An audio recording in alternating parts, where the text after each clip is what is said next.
बहुत समय पहले शाहपुर राज्य का बादशाह सुल्तान फिरोज अपने अजब गजब स्वभाव के लिए पूरे हिंदुस्तान में मशहूर था। उसकी नई सनक थी दुनिया की सबसे लंबी कहानी सुनना।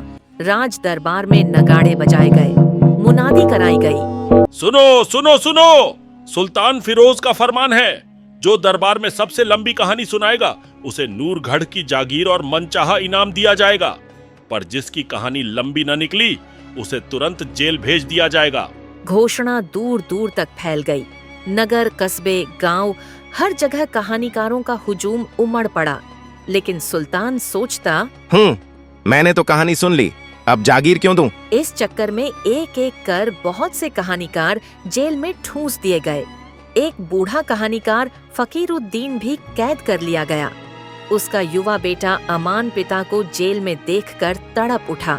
उसने कहा, अगर बादशाह नाइंसाफी करेगा तो मैं भी एक ऐसी कहानी सुनाऊंगा जो उसे सबक सिखा दे।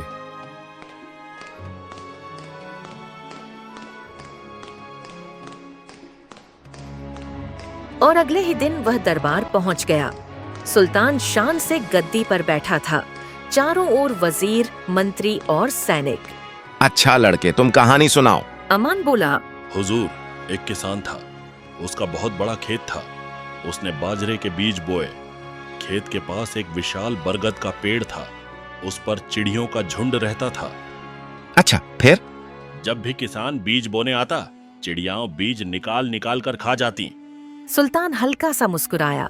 अमान आगे बोला, एक दिन किसान ने सोचा, अब मैं खुद रखवाली करूंगा। उधर चिड़ियां भी कम चतुर नहीं थी। उन्होंने योजना बनाई, एक एक कर जाएंगे, बीज भी खत्म होंगे और किसान थक भी जाएगा। अमान ने कहानी शुरू की। तभी एक चिड़िया आई, खेत से एक दाना चुग गई और फुर हो गई। सुल्तान सिर हिलाता है। फिर एक और चिड़िया आई, एक दाना चुग गई और फुर हो गई। अच्छा, उसके बाद? और फिर तीसरी चिड़िया आई, दाना चुग गई और फुर हो गई। फिर चौथी आई, दाना चुग गई और फुर हो गई। अरे फिर क्या हुआ आगे? हुजूर, अभी तो बहुत चिड़ियां बाकी हैं। हर चिड़िया एक एक दाना चुगेगी, सभी दाने खत्म होंगे, तभी कहानी आगे बढ़ेगी। क्या मतलब? कितनी चिड़ियाओं थीं? पूरा झुंड। एक चिड़िया आएगी, दाना चुगेगी और फुर हो जाएगी। और वह बार बार दोहराता जा रहा था।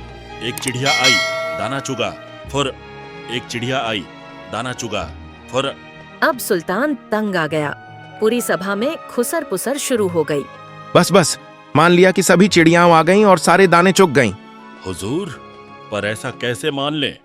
जब तक आखिरी दाना नहीं चुगा जाएगा, कहानी आगे कैसे बढ़ सकती है? सुल्तान समझ गया। आज तो मुझे मेरा उस्ताद मिल गया। यह कहानी कभी खत्म ही नहीं हो सकती। अब सुल्तान ने हाथ उठाकर कहा, लड़के, तुमने मेरे धैर्य और अहंकार दोनों को हरा दिया है। तुम्हें नूरगढ़ की जागीर दी जाती है। कहानी सचमुच सबसे लंबी थी। अमान ने झुककर कहा, हुजूर, मुझे एक और इनाम चाहिए। मांगो, क्या चाहिए? मेरी मांग यह है कि जो कथावाचक नाहक जेल में डाले गए, उन्हें तुरंत रिहा कर दिया जाए। बिना वजह किसी को सताना राज्य को अपशकुन देता है। राज और जनता दोनों तबाह होते हैं। सुल्तान ने गहरा सांस लिया। तुम्हारी बात में दम है। हम आदेश देते हैं, सभी कहानीकारों को तुरंत रिहा किया जाए। और यह युवक काबिल, न्यायप्रिय और समझदार है। हम घोषणा करते हैं, हमारी वारिस राजकुमारी नाजिया का विवाह इसी से होगा और हमारे बाद यह शाहपुर का सुल्तान बनेगा। यूं अमान ने अपने पिता और सब कहानीकारों को मुक्त कराया। सुल्तान को विनम्रता और न्याय का पाठ पढ़ाया और अपनी समझदारी से सिंहासन का उत्तराधिकारी बन गया।